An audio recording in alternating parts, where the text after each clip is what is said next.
नमस्कार, राम राम मंडळी. इकडे इकडे इकडे इकडे इकडे दिसलो का? हा बघा, इकडे आहे मी. कसं आहे, सामान्य माणूस आहे. सामान्य माणसातच राहायला पाहिजे आपण. आणि कसं आहे मंडळी, 2019 आले. 2019 म्हणजे काय, स्पेशल वर्ष हो. कसलं, इलेक्शनचं. आणि आता ही सगळी सामान्य जनता आहे का नाही, बघा इथं जमली ती सगळी. थंडी आहे म्हणून जरा उन्हाला आले ती.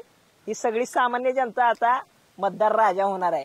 राजकीय मंडळी येते ते आता यांच्या घरला, मध्या कोण आजारी असेल तर गाडी बी घेऊन आणते ते, बसान मतदान करायला चला.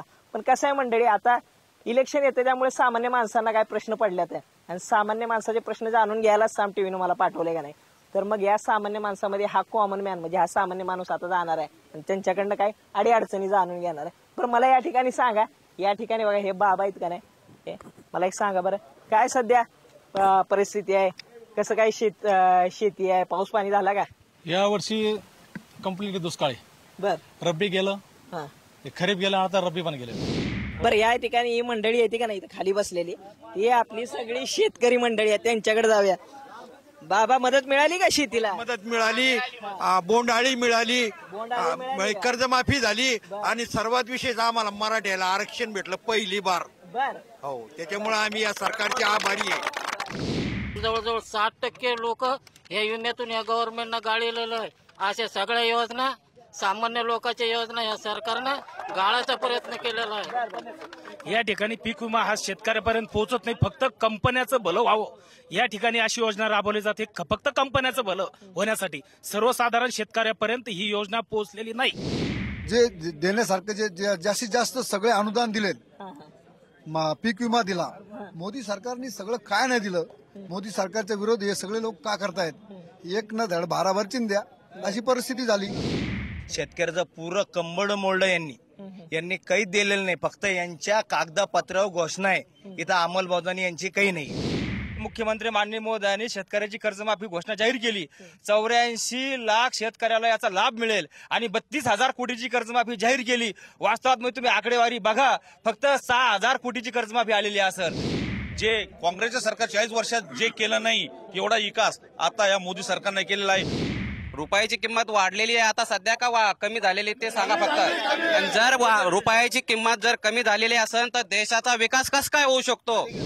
18% जीएसटीला पंतप्रधान नरेंद्र मोदी मुख्यमंत्री असताना गुजरातचे सगळ्यात विरोध केला होता आणि 18% जीएसटी यांनी लागू केली. काँग्रेसचं धोरण होतं 12% जीएसटी पाहिजे आणि जीएसटी मध्ये महिन्याला रिटर्न आहे. हे महिन्याला रिटर्न हे चुकीचं धोरण आहे. महिन्याचं रिटर्न कॅन्सल व्हायला पाहिजे. देशवासियांचे स्वप्न बंगले नरेंद्र मोदी यांचे विजय दौरे जमलेले आहे. सध्या आजच आलेलं बजेट आहे बेरोजगारीचा. सगळ्यात जास्त या पंतप्रधान नरेंद्र मोदी झाले तेव्हापासून सगळ्यात जास्त बेरोजगारी देशाची वाढलेली आहे. शेवगा भावाचं 1,40,000 ना जवळजवळ 5.5 लाख रुपये माफ झालं आणि एक हेक्टर मोसंबीचा विमा भरला होता. तर 77,000 माफ म्हणजे भेटले आम्हाला. आम्ही काढून बी खाल्लेले आता 8 दिवसात. मागच्या 15 वर्षात जो विमा भेटला नाही तो 3 वर्षात मोदी सरकारने विमा दिला. भारत आयुष्यमान योजना, पंतप्रधान आवास योजना, नदी खोलीकरण, जलयुक्त शिवार, म्हणजे सगळ्यात जास्त काम चांगले मोदी सरकारने केलेले आहे. सर, शेतीमालाचे 1.5 भाव मोदी सरकारने वाढवले. त्यानंतर समृद्धी महामार्ग सरकार रोडच्या 4 पट किंमत सरकारने शेतकऱ्याला दिली. याच्या अगोदर धरणात जमीन गेल्या 50,000 सुद्धा भेटले नाही. मोदी सरकार नंबर 1चं सरकार, फिर एक बार मोदी सरकार. खोटं बोलायचं आणि रेटून बोलायचं या सरकारचं काम आहे. आतापर्यंत 4 वर्ष 7 महिने झाले या सरकारने या ग्रामीण जनतेची एवढी फसवणूक केली आहे, शेतकऱ्यांची एवढी फसवणूक केलेली आहे आणि आज सर्वसामान्य शेतकरी एवढा हैराण हवालदिल झालेला आहे. कारण चारा छावण्या नाही. आज आमच्या सर्व गुरंढोरं आज बाजारात भाव विकू लागले. 2012-13 दुष्काळ होता. त्या 12-13च्या दुष्काळामध्ये आजच्या याच महिन्याच्या याच तारखेला टँकरची परिस्थिती काय होती. परंतु मोदी सरकारने जे जलयुक्तचे कामं केले, खोलीकरणाचे कामं केले, त्या खोलीकरणाच्या कामामुळे आणि जलयुक्तच्या कामामुळे 100% शेतकऱ्यांना लाभ होऊन पाण्याची परिस्थिती सुधारलेली आहे.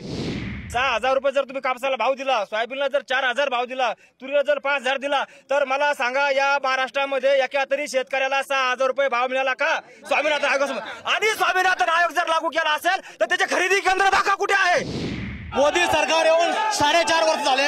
35 वर्ष ते 40 वर्ष काँग्रेसचं सरकार होतं. स्वामीनाथन आयोग विचारा करता झोपले होते काय?